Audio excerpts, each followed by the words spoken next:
सोनपुर गांव की सुबह किसी घड़ी की मोहताज नहीं थी। यहाँ दिन सूरज से पहले मुर्गे की बांग और बैलों की आहट से शुरू होता था। कच्चे घरों की दीवारों पर रात की ठंडक अब भी जमी रहती और चूल्हों से उठता हल्का धुआं आसमान में घुलने लगता। गांव की मिट्टी में एक अलग ही खुशबू थी, ऐसी खुशबू जो पसीने, मेहनत और उम्मीद से मिलकर बनती है। सोनपुर में लोग गरीब थे मगर दिल के अमीर थे। कम से कम वे खुद ऐसा मानते थे। गांव के बीचों बीच बना पुराना कुआं सोनपुर की पहचान था। कहते हैं ये कुआं तब खुदा था जब गांव की नींव रखी गई थी। इसकी गोल पत्थर की मेड़ पर बैठकर न जाने कितने फैसले हुए थे, न जाने कितने झगड़े सुलझे थे।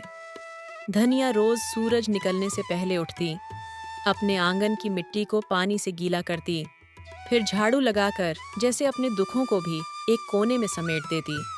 पति के जाने के बाद उसकी जिंदगी सिमट सी गई थी, लेकिन उसने कभी गांव के सामने खुद को कमजोर नहीं दिखाया। लोग कहते थे, धनिया औरत होकर भी मर्दों से ज्यादा हिम्मत रखती है। वो खेतों में काम करती, दूसरों के घरों में अनाज साफ करती और बदले में जो मिलता उसी में संतोष कर लेती। राम सिंह, जमीन का मालिक, घमंड का गुलाम।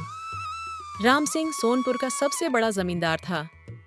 उसके खेत दूर तक फैले थे, उसके बैल सबसे तगड़े थे और उसकी आवाज़ गांव में सबसे ऊंची मानी जाती थी।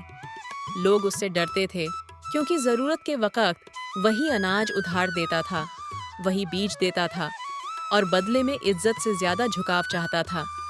राम सिंह को लगता था जिसके पास ज़मीन है वही गांव का मालिक है। उस साल बारिश ने धोखा दे दिया। आसमान रोज बादलों से भरता लेकिन बरसता नहीं था। खेतों की दरारें गहरी होती चली गईं, बैल कमजोर पड़ने लगे और कुएं का पानी हर दिन नीचे जाता रहा। गांव की चौपाल पर सिर्फ एक ही चर्चा थी, अब क्या होगा।